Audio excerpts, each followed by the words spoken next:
And God said, "Let there be light," so that there will be two opposite things, giving light in places where there is darkness would be deemed a change. Darkness cannot make changes in itself. Only light would make changes in darkness. In places where there is light, there would be wisdom. Wisdom shall be with light. And there was dawn-like light in which there was understanding and intelligence, because light belongs to intelligence. God created the light by his understanding and wisdom. Wisdom is created from everlasting time, because everlasting time belongs to God. And God saw that the light was good, and he separated the light from the darkness.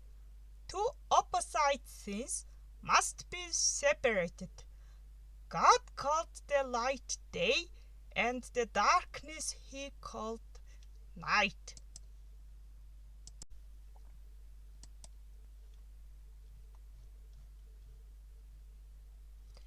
And God said, "Let there be an expanse which consists of a gas form of water between the liquid form of waters, to separate different forms of waters from their waters. The gas form of water shall make a change in the liquid form of water. The liquid form of waters cannot make a change in itself, depending on changes made by gas form of the waters. The liquid form of waters shall be frozen and changed into solid form of water, and be melted, being changed into liquid form again.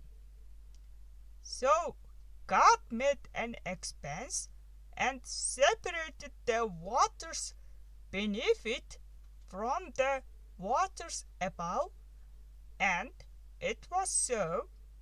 God called the expanse a sky. That is the gas form of the waters. And there was evening, and there was morning, the second day.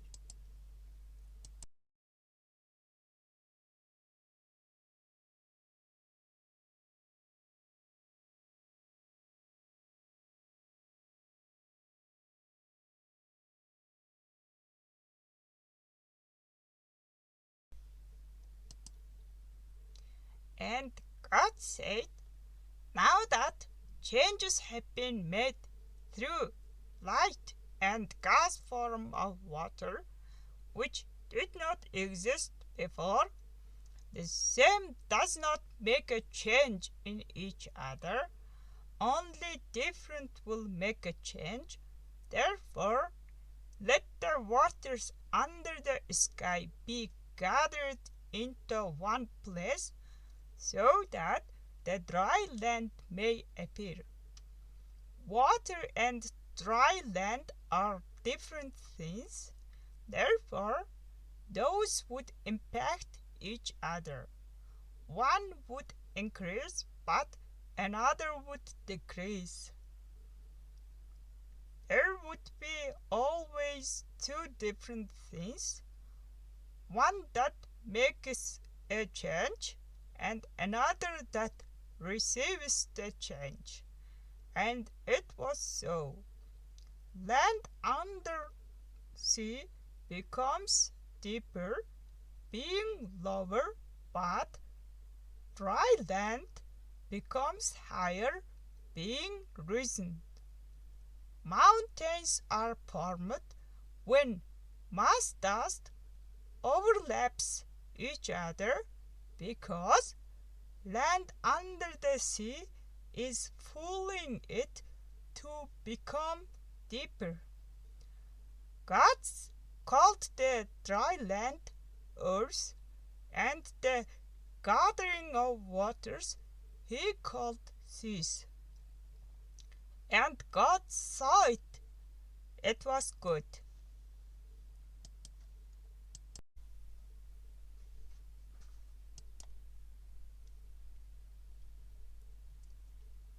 Then God said there should be different times before and after the changes.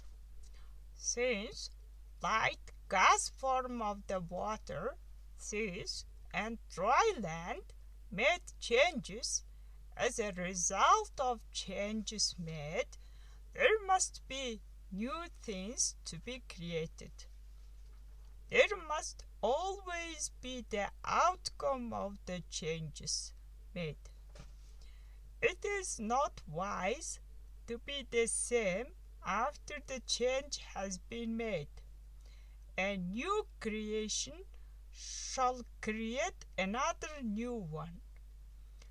Let the earth bring forth vegetation, seed-bearing plants, and fruit trees, each bearing fruit with seed according to its kind that did not exist before. And it was so. The earth produced vegetation, seed-bearing plants according to their kinds, and trees bearing fruit with seed according to their kinds. And God saw that it was good. By his intelligence and planning, God created new creations that did not exist before and made changes in the old asteroid.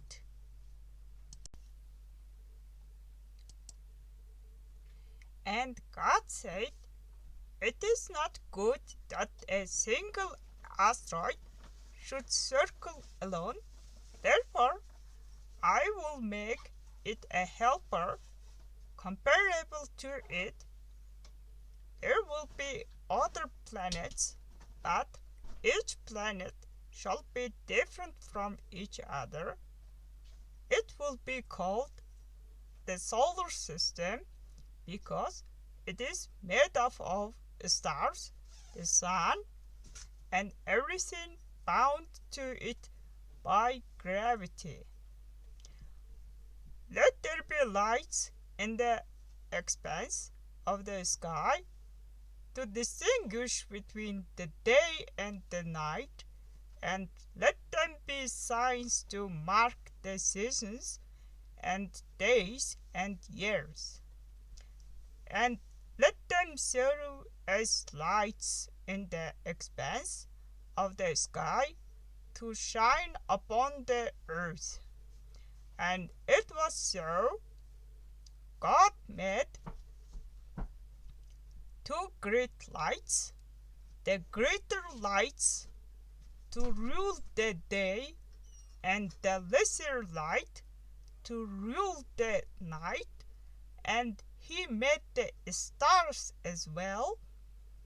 God set these lights in the expanse of the sky to shine upon the earth, to preside over the day and the night, and to separate the lights from the darkness.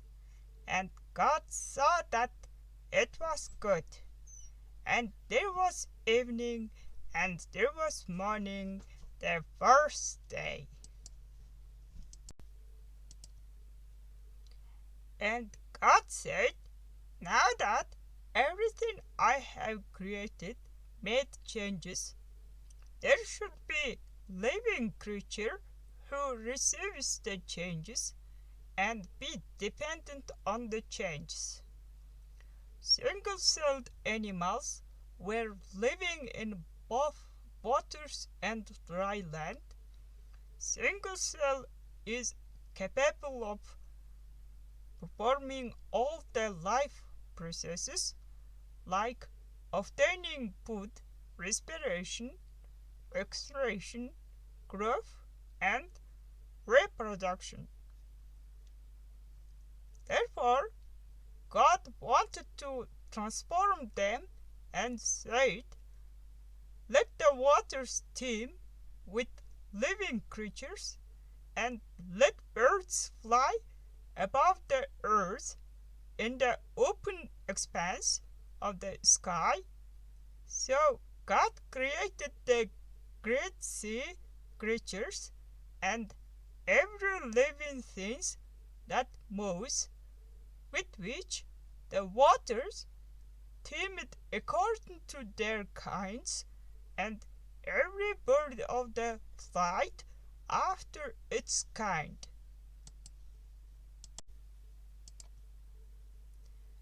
Because of God's word, some single-celled animals can fly that cannot fly before, and some of them can swim that cannot swim before, but just exist in the waters. Now that they are transformed, they can live, not just exist. And God saw that it was good. Then God blessed them and said, "Be part of the ecosystem and contribute to the changes and multiply and fill the waters of the seas, and let birds multiply on the earth. Be different, since I wanted you to live in different places. Do not destroy each other, because you expect others to live in the same as you are. Changes made by your living shall alter the lives of another that is dependent on you." And there was evening, and there was morning, the fifth day. And God said, "Since difference makes changes, animals living on dry land, other than air and water, could have different impacts on the ecosystem. Let the earth bring forth living creatures according to their kinds, livestock, land crawlers, and beasts of the earth according to their kinds." And it was so. God made the beasts of the earth according to their kinds, and the livestock according to their kinds, and everything that crawls upon the earth according to their kind. And God saw that animals living in the different places were good. Before the transformation of God, there were single-celled organisms that existed in the water of formless, void, and dark asteroid.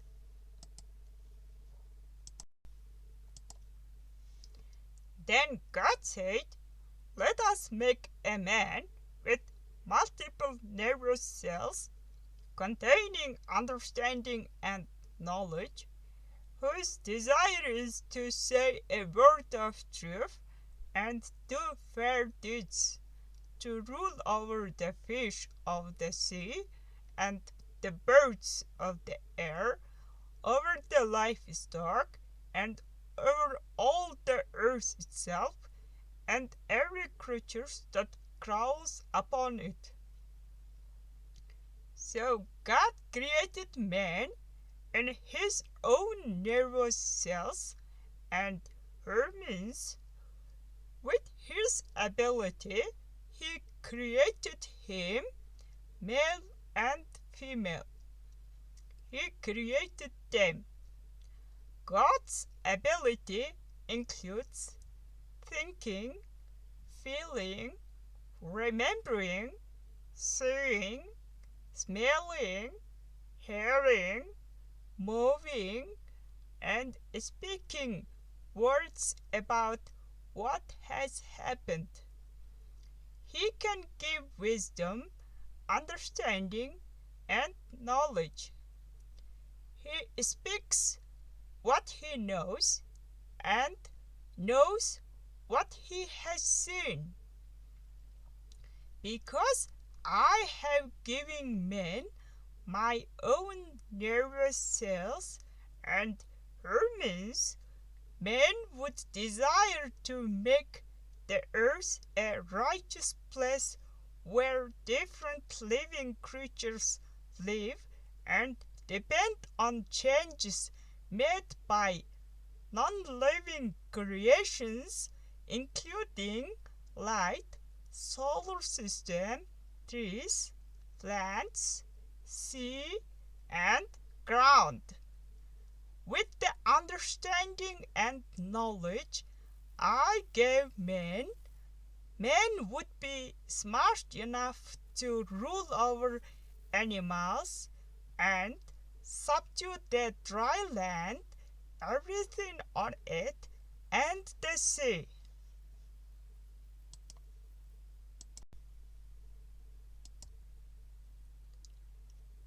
God blessed them and said to them, "You are made different than animals, because I have made you multiple cells. Since the number of your cells is greater than animals, you shall rule over the fish of the sea and the birds of the air and every creature that crawls upon the earth. Moreover, you should live on dry land and subdue sea, plants, trees, and mountains on the earth. One change made shall be a cause of change made in another. Now you know the difference between you and an animal. Because of the difference, you will be different in choosing changes meant to change you, which means your selection ability makes you different from single-celled animals. Animals do not need to choose anything. If you can develop your selection ability, which makes you different from animals, you will enjoy everlasting life and never suffer from foolishness and unfair things animals do. Because of having single cell, animals might act unfairly, so you should train them what they should do by your actions. Most importantly, since you have selection ability to choose what you do not do what animals do. If animals have sexual relations in the group, you shall not do so. Rather, you will have only one sex partner and be loyal to your husband and wife. If animals live for food that enters the mouth, goes to stomach, and is eliminated, you shall enjoy living in two different foods, one of which shall be word of truth, and another shall be every seed-bearing plant on the face of all the earth, and every tree whose fruit contains seed. They will be yours for food, and to every beast of the earth, and every bird of the air, and every creature that crawls upon the earth, everything that has the breath of life in it. I have given every green plant for food. Word of truth shall be food for your multiple cells that make you different from animals. Because you have multiple cells, you must speak the word of truth and do fair deeds. As long as your word said is true and the action done is fair, your cells will be multiplied. You will either accept or reject the change by allowing yourself to be changed or not. By accepting what you allow yourself to feel and think, be believing, reveal truth, be respectful, honest, fair, happy to enjoy what you have, tell word of truth, listening to each other, and being peaceful. By having sexual relations, you two have children and raise them properly to fill the earth. You two will make changes in each other, but choose wisely what to accept or reject. By multiplying your cells and making you multiple cells, I want you to know what to do right on earth, while animals know nothing about righteousness due to single cells. And God looked upon all that he had made, and indeed it was very good. By creating man, God wanted that there would be truth and fairness on earth, because God believed in man who could do so. If not man, no animal can do so. Therefore, man is obligated to make sure that God still trusts in him, her. Keeping God's trust in him, her is the man's greatest success she can achieve. And there was evening, and there was morning, the sixth day.